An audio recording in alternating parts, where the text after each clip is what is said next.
안녕하십니까.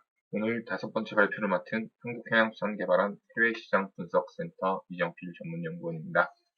제가 오늘 발표할 주제는 러시아 수산물, 수산식품 수출시장 진출 전략입니다.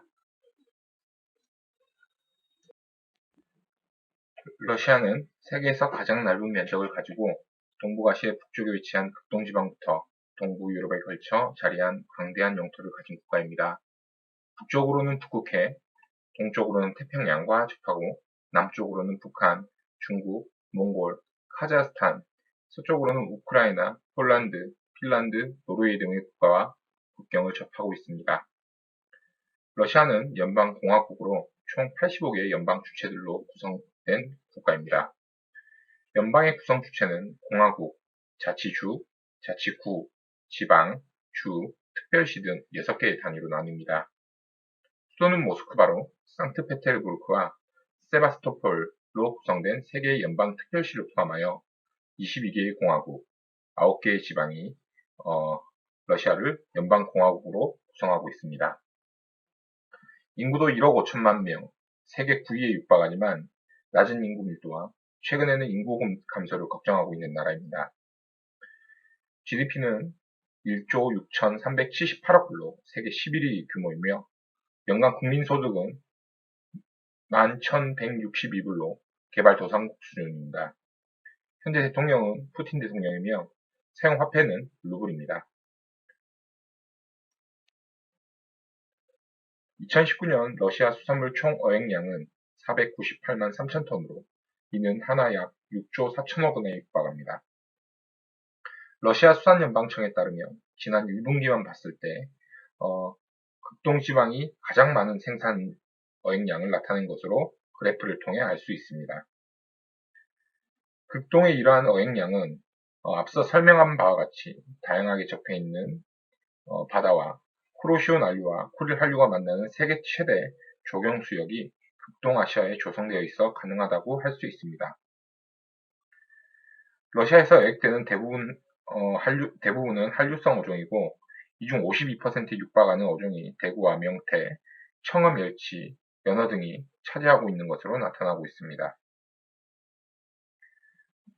또한 이만큼 어획 생산량이 많다 보니 상대적으로 양식에는 관심이 덜했으나 최근 러시아에서는 연간 13%의 성장률로 양식 산업이 발전하고 있다는 점에 주목할 필요가 있습니다. 러시아 수산물 무역 상황을 살펴보면 러시아의 주요 수출 품목은 게, 명태, 대구 등이며 러시아의 수출 교역국은 중국, 한국, 네덜란드, 일본 등으로 수출되고 있다는 것을 알 수 있습니다. 특히 게 수출량의 52%, 명태 수출량 27%, 대구 수출량의 11%, 기타 어류 수출량의 67%를 우리나라에 의존하고 있는 것으로 나타났는데 이는 러시아가 어업에 비해 상대적으로 수산 강업이 발달하지 못했고 무역에 특화되어 있는 우리나라를 통해 중개무역을 하고 있다는 것을 알 수 있습니다. 러시아 수산물 수입은 연어가 20%로 가장 많았고 다음으로 김 14.7%, 기타 어류 10.8%, 새우 10.4% 등을 차지하는 것으로 나타났습니다. 수입 역시 특정 국가에 치중되어 있는 것으로 나타났는데 이는 생산 품목의 원산지, 유명 가공국과 일치하기 때문에 다 자세한 설명은 생략하도록 하겠습니다. 한국과 러시아 수산물 무역 동향을 살펴보면 러시아는 우리나라의 제11위 수산물 수출국입니다. 우리나라는 김, 꽁치, 청어, 어류 가공품을 러시아에 연평균 3천만 달러 정도로 수출하고 있는 것으로 나타났습니다. 반면 러시아는 명태, 게, 대게, 어란, 대구 등을 우리나라로 수출하고 있는데 연간 9억 달러에 이르는 물량을 수출하고 있으며 이에 따라 무역 수지는 매년 8억 달러 이상 적자를 기록하고 있는 것으로 나타났습니다. 러시아의 식품 시장을 한번 살펴보도록 하겠습니다. 러시아 전체 식품 시장 규모는 2,419억 달러에 이르고 있습니다. 2019년 기준 러시아 식품 시장은 크게 10개의 카테고리 시장으로 구분이 가능합니다.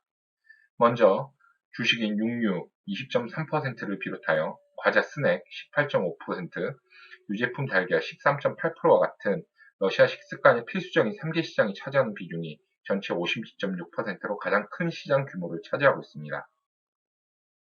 다음으로는 빵류 10.8%, 채소류 10.4%, 과일과 같이 부식류 식자재들이 어류 수산물보다 차지하는 비중이 상대적으로 높은 반면 러시아 어류 수산물 시장은 전체의 약 4.8%를 차지하고 있고 이는 하나 약 13조 원 규모로 추산되고 있습니다. 반면 아직까지 패스트푸드나 오일, 지방류와 같은 선진국에서 비중이 높은 카테고리는 시장 발전이 아직까지는 더딘 것을 확인할 수가 있습니다. 앞서 말씀드린 바와 같이 러시아 어류 수산물 시장 규모는 115억 달러 규모로 향후 5년간 연평균 1.0%씩 성장해서 25년 129억 달러 규모를 기록할 것으로 전망되고 있습니다. 이러한 성장세는 최근 러시아 국민들이 수산물 인지도 상승에 따른 것으로 풀이가 되며 러시아 통계청에 발표된 가장 최근 소비 시장 자료인 2018년 기준 러시아 수산식품 소비 시장은 7,567억 루블, 약 하나 13조 원 규모로 지난 4년간 지속적으로 성장해 왔습니다. 어류 제품의 총 생산량은 2019년 기준으로 냉동 어류가 전체의 70.6%를 차지하며 통조림 제품이 14.5%, 비살균 통조림이 5.6%, 냉동 필렛이 3.7%의 순으로 나타나고 있습니다. 2019년 현재 러시아 외식 시장 규모는 약 29조 원 규모로 2015년 이후 지속적으로 성장하는 경향을 나타내고 있으며 러시아 외식업체 수는 2019년 기준 약 17만 7천 개, 그중 구내 식당 사업자 수가 10만 3천 개로 가장 많은 것으로 나타났습니다. 하지만 러시아 역시 코로나19의 확산에 따라 소비 패턴의 변화를 급격히 겪고 있음에 따라 구조적으로 이와 같은 구조에 큰 변화가 있었을 것으로 판단되며 이에 따라 구내 식당 사업체 수도 크게 감소하는 등의 큰 변화를 겪었을 것으로 추정되고 있습니다. 아울러 코로나19의 급격한 확산에 따른 격리 시행으로 온라인 쇼핑의 급속한 성장과 함께 배달 서비스가 이와 함께 성장하고 있는 것으로 나타났는데 코로나19의 확산 초반 양덱스 푸드 배달앱의 한 달 가입 건수가 2,500개에 달하는 것으로 나타났습니다.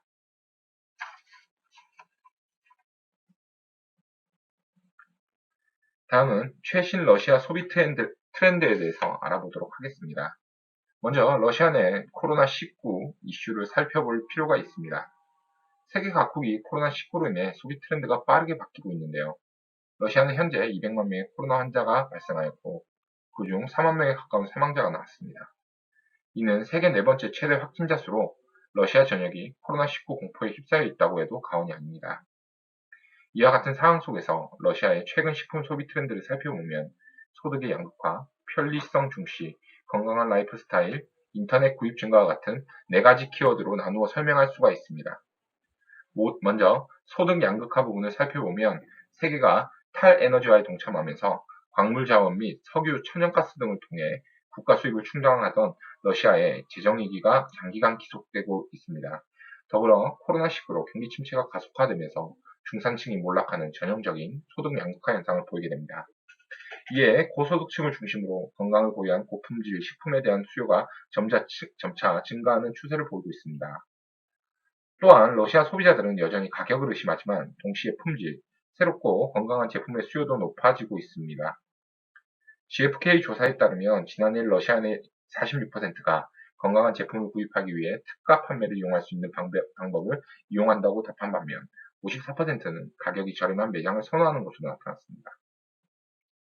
또한 한편으로 유기농 강호식품은 2012년에서 16년간 15%의 평균 성장률을 기록했으며 이는 건강을 고려한 품질의 고품질 식품에 대한 수요가 증가하고 있는 것을 증명하고 있습니다.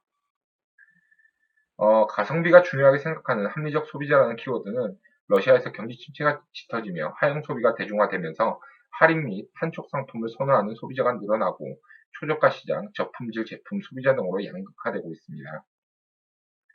또한 84%의 러시아인이 이번 코로나19로 인해서 식습관을 바꿨으며 인공 성분이 적고 지방과 당 함량이 적은 제품이 선호되고 있고 바이오, 에코, 유기농 등의 제품에 관심이 높다는 것을 알 수 있습니다. 마지막으로 대도시 및 주요 지역을 중심으로 성장하고 있는 온라인 시장은 시간, 돈을 절약할 수 있으며 신중한 상품 구매가 가능하기 때문에 인터넷 구입이 폭발적으로 증가하고 있는 것을 확인할 수가 있고, 식음료 인터넷 소매업 시장은 2023년에 18억 달러에 이를 것으로 예측되지만, 이는 코로나 시점 이전에 예측된 자료로서 지금 현재는 훨씬 더 높은 성장세를 이룰 것으로 전망되고 있습니다. AKIT 전 러시아 인터넷 연합에서는 2019년 러시아 온라인 쇼핑몰 시장 규모를 약 290억 달러로 예상을 했는데, 이는 인터넷 보급이 확산되고 러시아에서 저가 열풍, 하향 소비의 확산, 국제 물류 환경이 개선이 되면서 급속하게 팽창할 것으로 전망을 했습니다. 여기에 코로나19 팬데믹이 더해지면서 시장 확장 속도는 더욱 빨라질 것이라고 예측됩니다. 또한 이와 같은 시장 팽창과 코로나19의 확산은 러시아에서도 비접촉식 배송과 배달업이 성행을 하고 있으며, 이에 따라 오프라인 숍 대응 전략도 변화하고 있습니다. 본 보고서에서는 구글 트렌드와 얀덱스 단어 통계 분석을 통해 러시아에서의 어류, 수산물, 수산식품 검색 추이와 해당 검색어 검색 시 어떤 관련 검색어와 연관어가 검색되는지에 대해서 분석을 하였습니다. 러시아에서 가장 많이 사용되는 검색 엔진은 러시아 로컬 포털인 얀덱스와 구글로, 얀덱스와 같은 경우는 우리나라의 네이버와 구글 정도의 포털 사이트로 생각을 하시면 되고요. 이 두 개의 사이트가 약 전체 사용량의 95% 이상을 차지하는 것으로 나타나고 있습니다. 구글 트렌드에서는 러시아 전체 지역에서 어류와 수산물에 대한 검색 추이를 분석한 결과 어류에 대한 관심도가 훨씬 높게 나타났으며, 검색어류는 어류, 레스토랑, 수산물은 조리법, 지역명이 주로 검색이 되었습니다. 수산물이라는 통상적인 내용으로는 요리 방법과 더불어 러시아 내 원산지가 관련한 검색어가 포함되어 있는 것으로 나타난 결과, 러시아 외부 지역에서 러시아를 검색을 하는 경우와 그다음에 러시아 지역 내부에서도 학생 신분에서 검색이 될 수 있는 어, 타 지역과 비슷한 그런 검색 어, 유형이 나타났고요. 얀덱스 단어 통계 분석 역시도 어류에 대한 관심도가 상대적으로 더 높았습니다. 어류는 구입 관련 검색어, 수산물은 조리법 관련 검색어가 많았습니다. 얀덱스의 경우 구글과는 검색어 유형이 상당히 차이를 보이는데요. 구글의 경우 스팟, 유명 레스토랑이나 이런 거에 대한 메뉴와 요리가 검색어의 주를 이루었다면, 얀덱스는 구매처와 실생활에 연관된 단어 검색이 주를 이루고 있는 것을 다음 자동 완성 기능이나 연관 검색어를 통해서 확인할 수가 있습니다. 다음은 러시아 주요 유통 채널을 한번 정리해 보았습니다. 러시아 내 주요 유통 식품 채널은 총 5개의 카테고리 정도로 나눌 수 있었는데요. 이와 같은 카테고리는 코로나 이전에 조사했던 것이라 코로나 지금 현재 이후 상황과는 조금 많이 달라져 있을 수가 있습니다. 먼저 가장 큰 포션을 차지하는 것은 할인점이고요. 오른쪽 표에서도 볼 수 있듯이 X5 매그니트 DKBR이라는 할인점이 전체 총 38%의 포션을 차지하고 있는 것으로 나타났습니다. 이는 2018년보다 더욱더 확장이 되었는데, 아마도 2020년에는 이 부분이 조금 더 감소하지 않았을까라는 조심스러운 추측을 해볼 수가 있고요. 그 다음으로 많이 차지하는 것은 이 표에서는 나타나 있지 않지만 전통 유통 채널이 24%의 점유율을 차지하고 있는 것으로 나타나고 있습니다. 다음으로는 렌타, 오찬, 메트로와 같은 슈퍼마켓 기업이 22%의 점유율을 차지하고 있는 것으로 나타났고요. 그 다음으로는 하이퍼마켓 12%, 이때 당시에는 온라인이 0점대 포션을 차지하고 있었던 것으로 나타났습니다. 마지막으로는 기타가 한 4% 정도로 나타났고, 이 전체에 있어 전통 유통 채널을 제외하고 한 76%에 이르는, 우리가 흔히 말하는 전통 유통 채널을 제외한 소매점을 통한 유통 포션 중에서 상위 10개 기업 시장 점유율이 약 한 50%에 육박하는 것으로 지금 현재 2019년 현재 나타나고 있었습니다. 다음은 주요 소매점 판매 수산물 조사를 저희가 2020년 2월경에 코로나19 확산 직전에 저희가 조사를 직접 해보았습니다.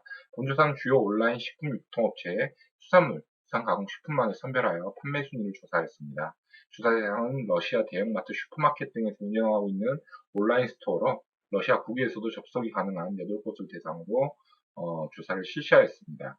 조사 결과 러시아에서 대표적인 수산물, 수산식품은 크게 8개 식품 카테고리로 분류되며 주요 제품별 특징은 다음 표, 왼쪽 표에서 이렇게 확인할 수가 있습니다. 그리고 여기서 제품을 판매하고 있는 구색들은 저희가 발간하고 있는 보고서에, 부록에 따로 제시를 하고 있습니다. 아마도 12월 중순 이후에 저희에게 자료 요청을 해주신다면 저희가 직접 배송을 해드리도록 하겠습니다. 먼저 러시아에서 판매되고 있는 수산물, 수산식품의 카테고리를 살펴보면 가공식품류로는 게맛살, 연어 스프 세트, 기름청어 등 수산 가공 제품이며 기성식품은 어류 마리네이드나 굽거나 튀긴 어류 등 바로 섭취가 가능한 제품으로 주로 대구를 주재료로 생산이 되는 것을 저희가 확인을 했습니다. 냉장 냉동 어류는 대구와 청어를 냉장 냉동한 제품들이 주를 이루었고요. 생류로는 대구, 오징어들을 건조시킨 제품들이 많았습니다.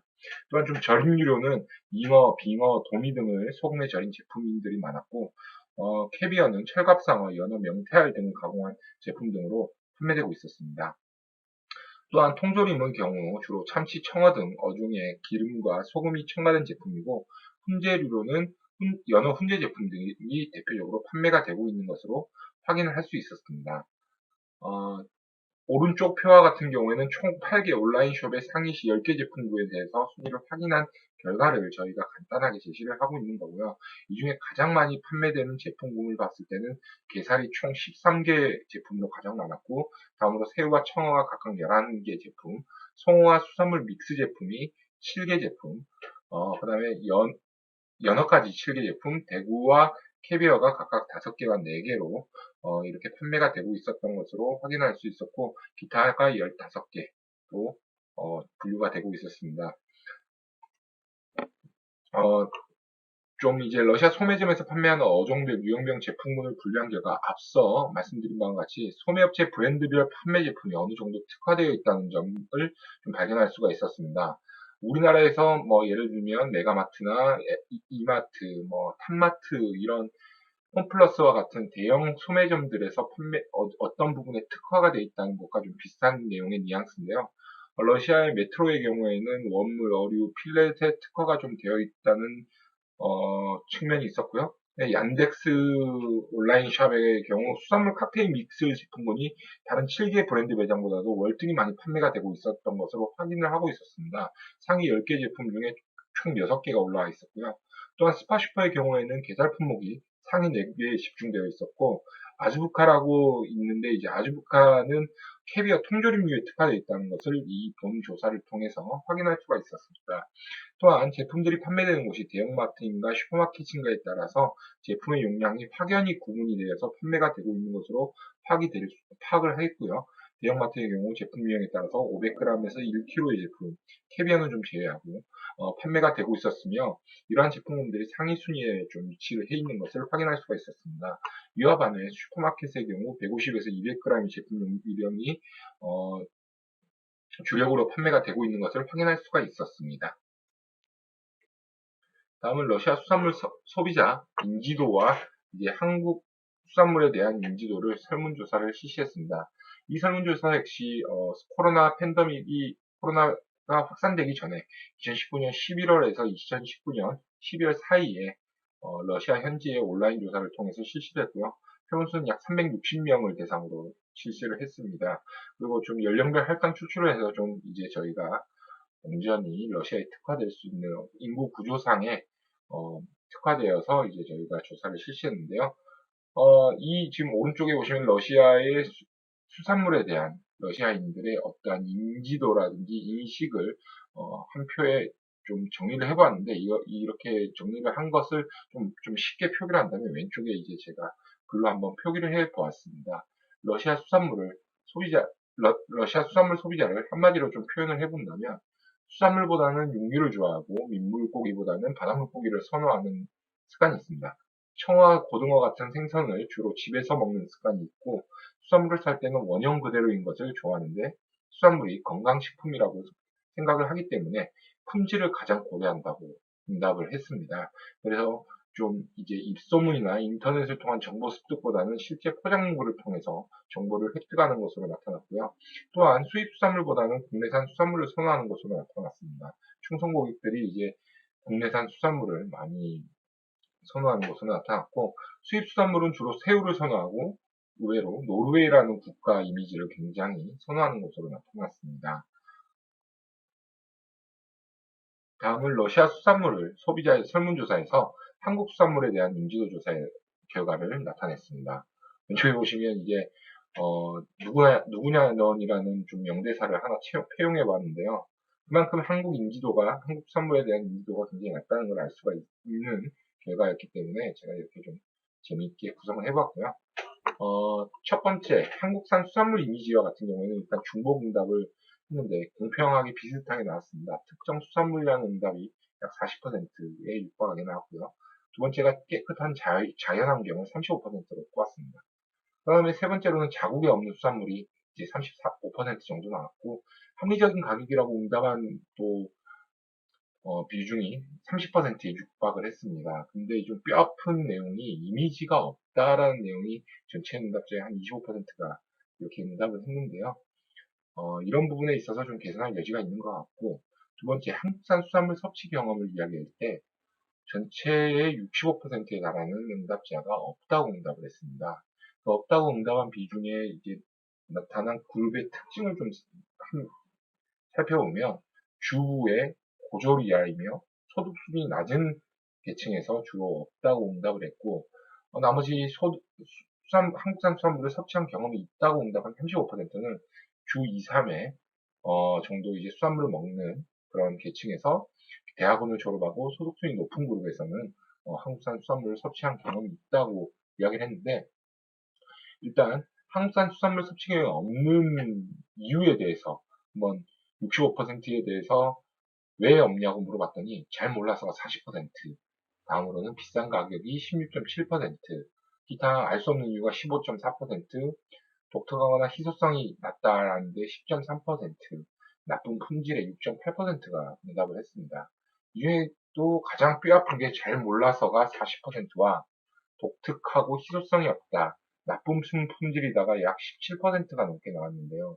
이러한 부분에 있어서 우리의 수출 대러시아 수산물 수출에 있어서 이미지를 개선할 필요가 있다는 것을 굉장히 반영해주는 부분이고, 이와는 좀 특이하게도 한국 수산물의 개선점을 이야기를 했을 때, 가격이 역시 가장 높게 나왔는데, 20%가, 응답자의 20%가 가격을 좀 개선할 필요가 있다. 다음으로는 판매점을 확대해야 된다. 우선 품질을 좀 더 개선을 해야 되고, 홍보 판촉에 신경을 써야 된다. 의외로 또 안전과 위생의 8.2%라는 응답률이 나오면서 개선할 여지가 아직도 많이 나와 있다는 것을 알 수가 있습니다. 하지만 한국산 수산물을 섭취해 본 경험이 있다고 응답한 35%의 응답자 중에서 한국산 구입 및 섭취 이유에 대해서 물어봤을 때 합리적 가격이 30%, 품질 우수가 28.6%, 독특함과 희소성이 13.5%, 포장이 7.1%, 위생과 안전이 6.3%의 순으로 나타났습니다. 이러한 결과로 나눠볼 때 소득 수준이 높은 그룹에서 한번 생각해 본다면 한국산 수산물이 그렇게 비싼 수산물이 아닐 수도 있고, 또한 독특하거나 희소성이 있다는 측면에서는 김이나 전복이 굉장히 한국의 독특한 제품이기도 하고, 품질이 우수하다는 측면에서는 또 한국산 수산물 가공품들이 이렇게 많은 인지도를 제고시키는 것으로 이렇게 추측을 할 수 있습니다. 또 한국산 수산물 섭취 경험을 물어봤을 때는 역시 김이 30%로 가장 높은 것으로 나타났고, 의외로 오징어가 23%, 참치가 11%의 순으로 나타났습니다. 한국산 수산물 이미지 하면 딱 떠오르는 어종 1위는 고등어가 제일 높게 나타났고, 다음으로는 오징어, 참치, 넙치, 어묵의 순으로 나타났습니다. 한국산 수산물의 구매 장소는 백화점이나 프리미엄 슈퍼가 54.8%로 가장 높게 나타났습니다. 역시 조금 고품질, 고가격 수산물을 백화점이나 프리미엄 슈퍼를 통해서 판매를 하고 있다는 것을 알 수가 있고요. 지금 현재 슈퍼마켓이 26%, 일반 시장, 수산시장이 20.6%, 아마 원물 베이스를 그대로 팔고 있는 거라고 생각이 되고요. 블라디보스톡이나 일단 한인 밀집 지역에 어서 흔히 볼 수 있는 한국의 슈퍼가 20%, 편의점이 19% 정도로 나타났습니다. 마지막으로 한국산 수산물 취식 장소가 이제 좀 특이한데요. 집이 45.2%입니다. 이 뜻이 뭐냐 하면 이제 집에서 먹는다는 뜻이 비교적 간단한 기밀 확률이 굉장히 높다는 것을 대변해주고요. 한국 식당이 35%, 외국 음식점이 17.5%, 일본 식당이 15.1%, 수산물 전문 음식점이 14.3%의 순으로 나타났습니다. 이렇게 본다면 우리나라에서 수출한 수산물이 굉장히 제한적인 상황에서 판매가 되고 있다는 것을 알 수가 있습니다. 다음은 러시아 수산물 수출 전문가 심층 인터뷰 부분입니다. 러시아 소비자 설문조사 결과에 대한 검증과 대러시아 수출 및 진출 전략에 대한 조사를 위해서 약 한 달간 전화조사 및 1대1 면담 조사를 통해 러시아 수산물 업체 및 대표, 임원, 전 러시아 유통업자, 러시아 수산물 수입업체 대표 및 직원 등을 인터뷰를 실시했고, 각 인터뷰 대상자의 응답을 정리해서 서술을 했습니다. 이 서술한 결과는 총 세 가지로 간단하게 요약이 가능합니다. 첫 번째는 소비 시장으로 매력은 낮지만 성장 가능성이 높은 시장이 러시아다. 두 번째는 새로운 음식 문화에 대한 경험 전달이 중요하다. 마지막 세 번째로는 완제품 수상 가공품 위주의 적극적 시장 공략이 필요한 시장이다. 라고 이렇게 정리를 할 수가 있었고요. 첫 번째 소비 시장으로 매력은 낮지만 성장 가능성이 높은 시장이라는 측면에서 한번 인터뷰 내용을 살펴보면 한 2년, 3년 전까지만 해도 최근 성장 지속에 따른 생활 수준이 있었으나 모스크바나 상트페테르부르크, 세바스토폴이라는 몇몇 대도시 위주에서만 이제 이런 게 일어나다 보니까 인구 밀도라든지 소득 수준이 기후의 기타 지역에서는 굉장히 낮고 낙후된 유통 물류 시스템, 그다음에 관습 같은 게 아직도 남아 있다라고 응답을 했습니다. 그리고 코로나19로 인해서 경제가 위축되고 소비 심리가 하락되면서 초저가 시장의 인기가 끌고 있습니다. 그러다 보니 이제 우리나라가 더욱더 침투하기 어려운 시장이 돼버린 것처럼 보이지만 이런 것들을 통해서 좀 겉으로는 굉장히 폐쇄적인 시장으로 보일 수 있으나 우리가 이제 어떤 수산물을 수출할 때 컨택을 하는 바이어의 능력에 따라서 이 시장의 판도가 달라질 수 있다라는 것을 공통적으로 이야기를 해주었습니다. 최근 국가적 차원의 수산물 가공 산업에 주목하고 있다는 점에서도 수산물에 대한 인식을 좀 끌어올려서 수산물 소비가 좀 더 늘어나지 않을까라는 생각을 하고 있다고 생각을 했고요. 두 번째, 새로운 음식 문화에 대한 경험 전달이 중요한 시장이다라고 이야기를 한 부분에서는 추운 환경 탓에 육류 위주의 식습관을 가지고 있고 생선 취식 방법이 굉장히 단촐없습니다.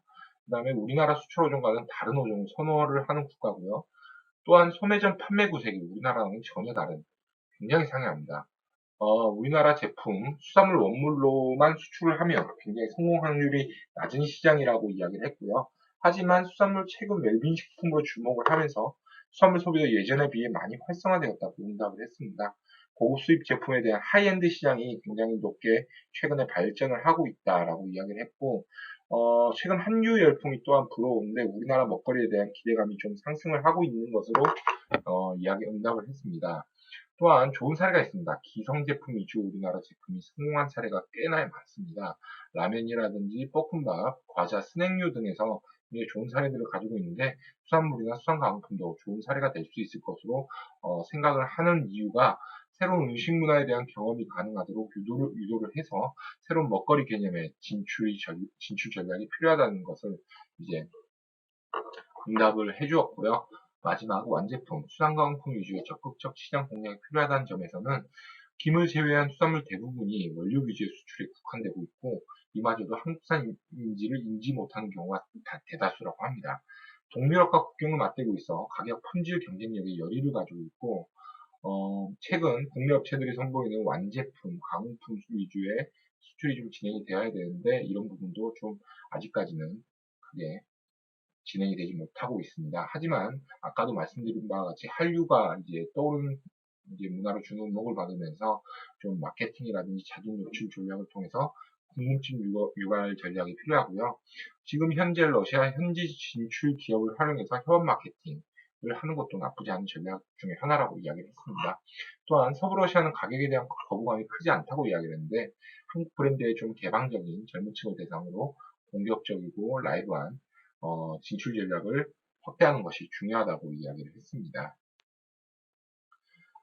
마지막으로는 이제 러시아 수출 기업 설문조사를 또 실시를 했습니다.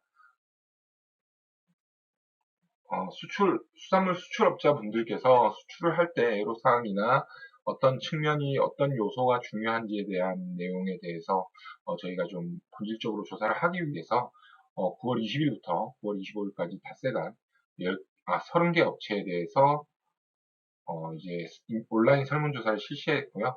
응답한 업체는 총 10개 정도였습니다. 지금 이 응답 결과를 간단하게 나타낸 것을 이 하단에서 볼 수가 있습니다. 하단 왼편에 보시면 변수가 많이 나와 있고요. 이 변수를 빨간색과 파란색으로 이렇게 나누어 보았는데요. 빨간색과 같은 경우에는 수출 전에는 좀 중요할 거라고 생각했던 그런 변수들이 수출하고 나서 보니까 그렇게 수출 전에 비해서 좀 그렇게 중요하진 않다. 상대적으로 중요하긴 하지만 그렇게 수출 전에 비해서 중요도가 떨어진다라는 것은 빨간색으로 표시를 해두었고요. 파란색으로 표시한 맛과 정부 지원 같은 경우에는 수출 전에는 그렇게 중요성을 못 느끼다가 수출 후에는 중요성을 느끼는 부분이 맛과 정부 지원 파란색으로 표기를 해두었습니다.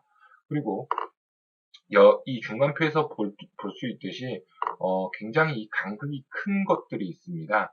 바로 인지도와 전문 인력 부분인데요.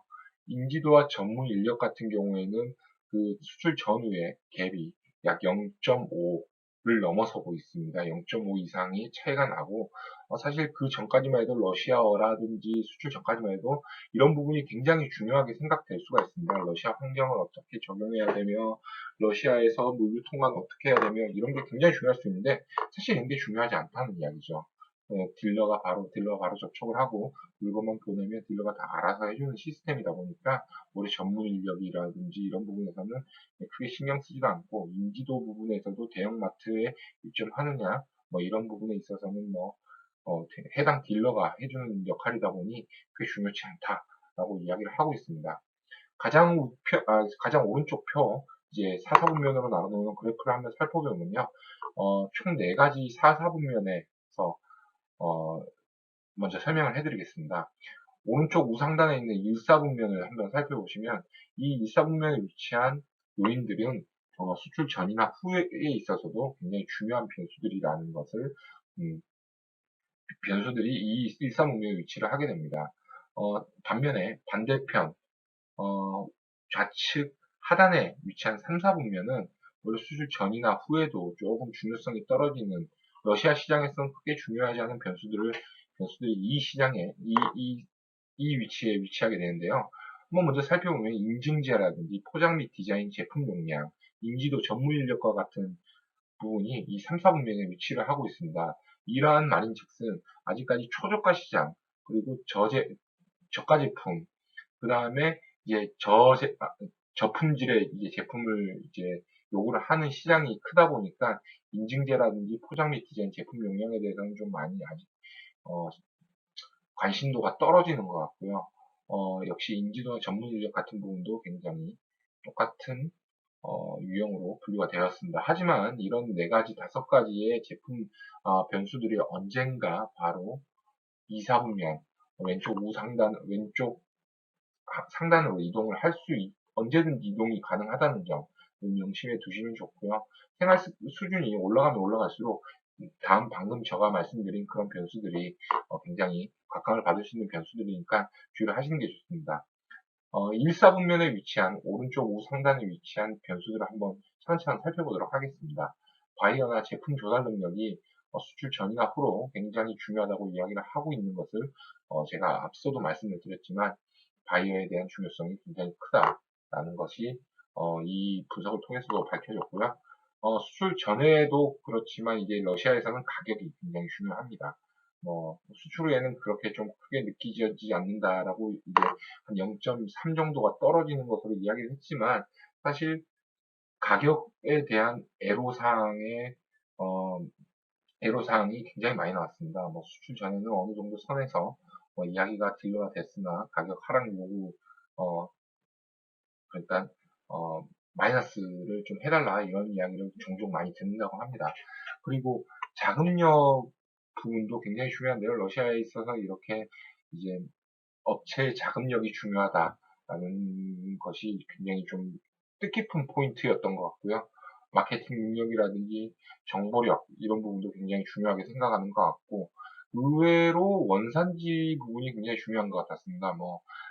소비자 설문조사에서도 이렇게 나왔지만 자국 수산물로 굉장히 선호를 하고 그 다음으로는 노르웨이, 일본 이런 쪽으로도 굉장히 좋게 생각을 하고 있다라는 측면에서 원산지가 굉장히 중요하다라는 점을 알 수가 있었습니다.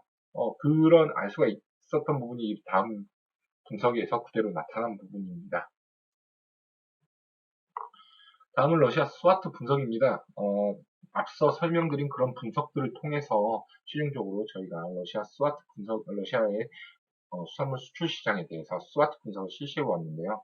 간단하게 말씀을 드리면 좀 강점은 가까운 지리적 위치라든지 한국산 프리미엄 경쟁력, 김이나 전복 등에 있어서 고품질, 고가격 수산물이라고 생각을 하고 있고 한국산 품질 가성비에 대해서 굉장히 긍정적으로 인식을 하고 있다는 점, 그 다음에 블라디보스토크 등 한국의 시장이 굉장히 활성화되어 있다는 점에서도 굉장히 강점으로 이야기를 하고 있습니다.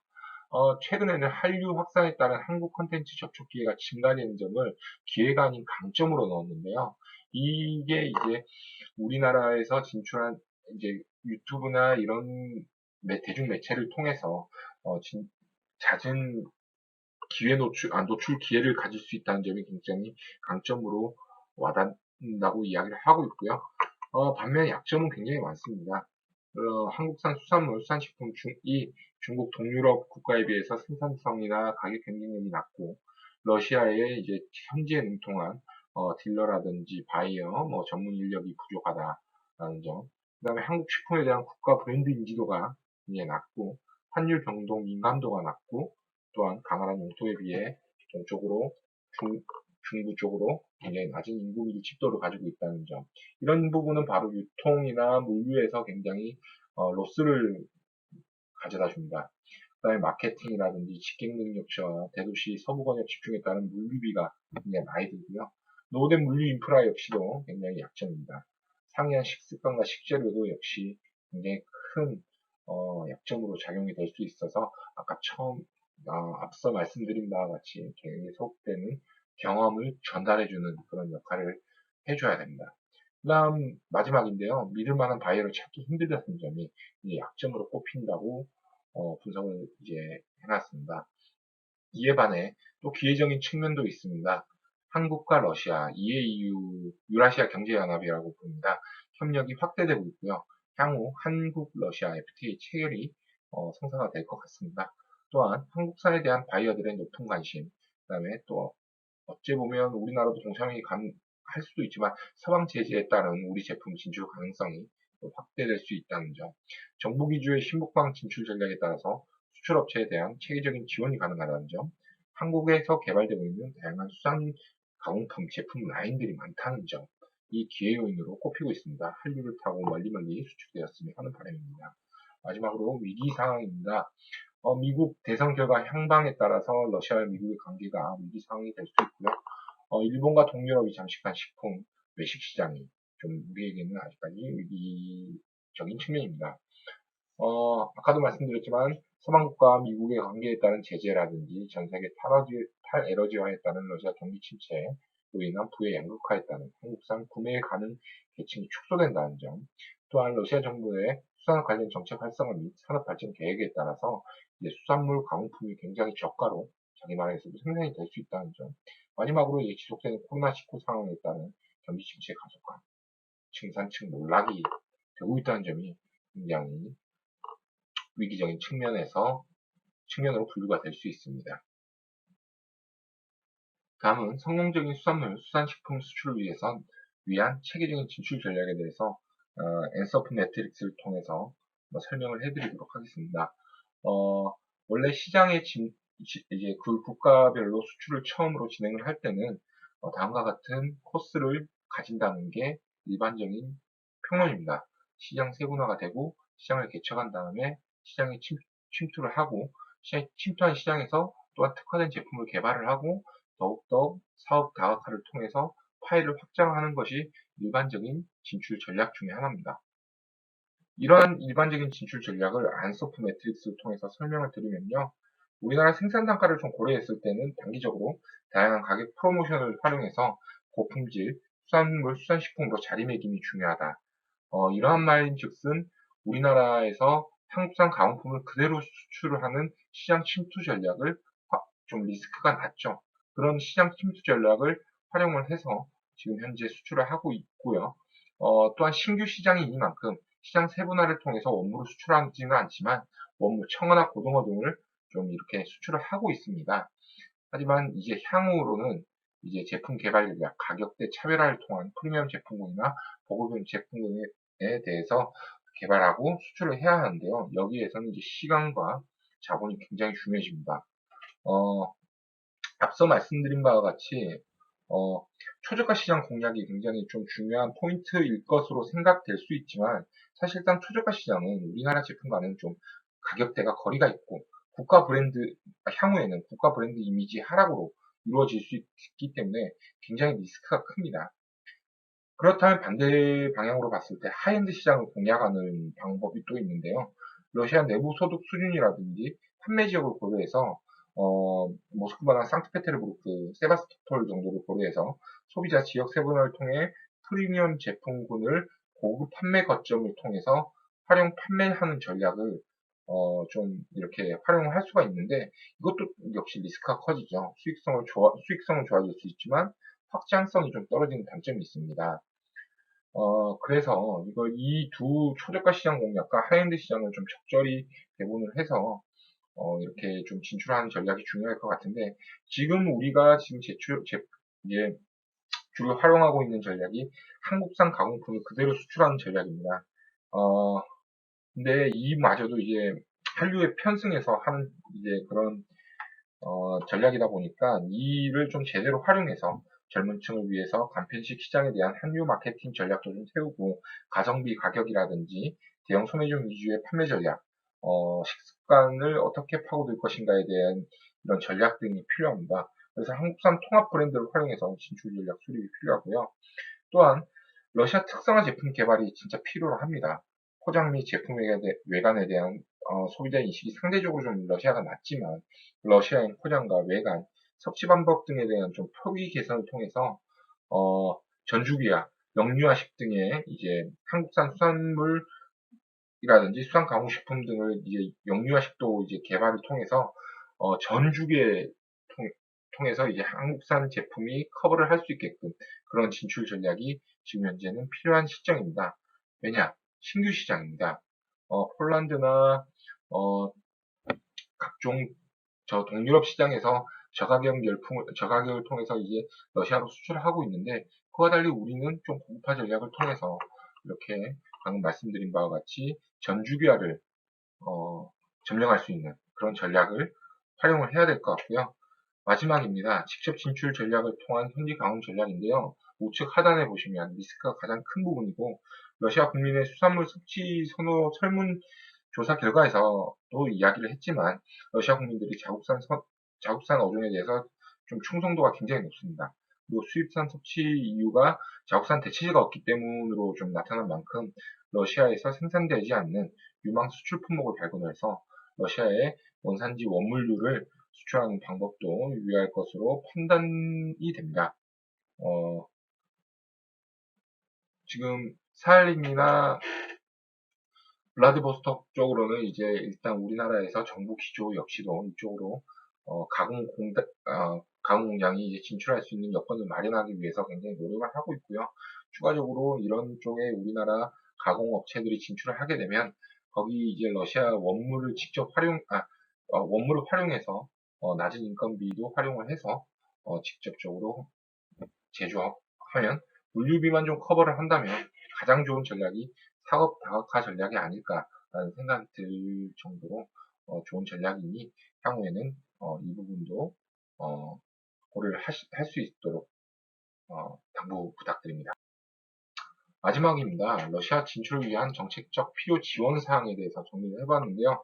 아까 러시아 수산물 수출 기업의 이제 설문조사를 통해서 나왔던 애로사항과 그 다음에 저희가 이제 정리를 이 각종 이제 조사를 통해서 나왔던 그런 각종 애로사항에 대한 이제 정부 지원 사항을 정리를 해보았습니다. 첫 번째로는 환차손에 대한 업체 교육 및 대책으로 정리를 했고요. 많은 업체들이 이제 러시아 루블화에 대한 불안감, 리스크 때문에 이제 달러로 계약을 많이 하고 있는데, 이것도 좀 맹점이 있습니다. 계약을 한 날짜에, 이 러시아 분들이 이제 루블을 중개은행에 맡기게 되면, 그 그만큼의 달러를 주는 것이 아니라 맡긴 루블을 달러로 환전을 해서 주게 됩니다. 그러다 보니까 굉장히 환차손이 크게 발생을 하게 되고, 이러한 부분에 대해서 애로사항을 많이 이야기를 해주셨는데, 정부에서는 환차손에 대한 업체 교육 및 대책이 필요하다는 점, 그리고 항시 이런 부분에 대해서도 환차손 보험이라든지 이런 게 있지만 사실 열려있는 부분이 굉장히 작습니다. 이런 부분에 대해서도 많은 교육과 대책이 필요할 것 같고요. 두 번째는 이 본 보고서에서 나왔던 애로사항이죠. 신한국 전문 수산물 바이어를 육성하는 것이 중요할 것으로 판단이 됩니다. 우리나라 한국어도 좀 잘하고, 한국 수산물에 대해서 바로 홍보가 가능하고, 그 다음에 러시아 내에서도 이렇게 바로바로 저희가 바로 이제 섭외가 가능한 그런 바이어를 육성하는 것이 좀 장기적으로 필요하지 않나라는 측면에서 이런 친한국 전문 수산물 바이어를 육성하자라고 제시를 하였고요. 세 번째는 이제 진출 전략 중 하나인데요. 온오프라인 연계한 수산물 판촉 행사가 굉장히 중요하다. 이런 부분이 자주자주 마련되어야 한다. 물론 수출 유관 기관에서도 굉장히 노력을 많이 하고 있지만 올해는 특히 코로나19로 인해서 러시아 쪽에 전혀 활동을 못한 것으로 알고 있습니다. 하지만 코로나가 끝나는 대로 바로 판촉 행사라든지 이런 온라인, 온오프라인을 연계한 그런 행사들이 굉장히 많이 이루어질 예정이라 크게 걱정은 안 하셔도 되지만 이렇게 하나로 정리를 해보았습니다. 다음은 현지 모니터링 요원 운용이라는 부분을 제가 한번 넣어봤는데요. 역시나 러시아에서도 좀 신규 시장인 측면이 강하다 보니까 사실 우리 교포도 좀 상대적으로 좀 많이 없습니다. 그러다 보니 이제 한국산 교포를 활용한다 하더라도 한국민 아니면 고려인 블라디보스톡 뭐 이런 지역에 있는 분들을 대상으로만 판매를 할 게 아니기 때문에 러시아에 있는 다양한 이제 러시아인들을 활용해서 현지에서 이제 모니터링을 하고 우리의 이제 우리 수출품들이 그쪽에서 이제 미리 파일럿 서베이 같은 걸 할 때 미리미리 이제 준비가 가능하도록 현지 모니터링을 운용하는 것도 좋은 방법 중에 하나라고 생각을 합니다. 마지막입니다. 러시아의 직접 진출 전략의 토대를 좀 공부해서 잘 닦아줬으면 하는 바람에서 이렇게 정리를 해봤고요. 장시간 들어주셔서 감사합니다. 문의사항은 한국해양수산개발 해외시장분석센터 이정필 전문연구원에게 부탁을 드리고요. 장시간 대단히 감사합니다. 수고하셨습니다.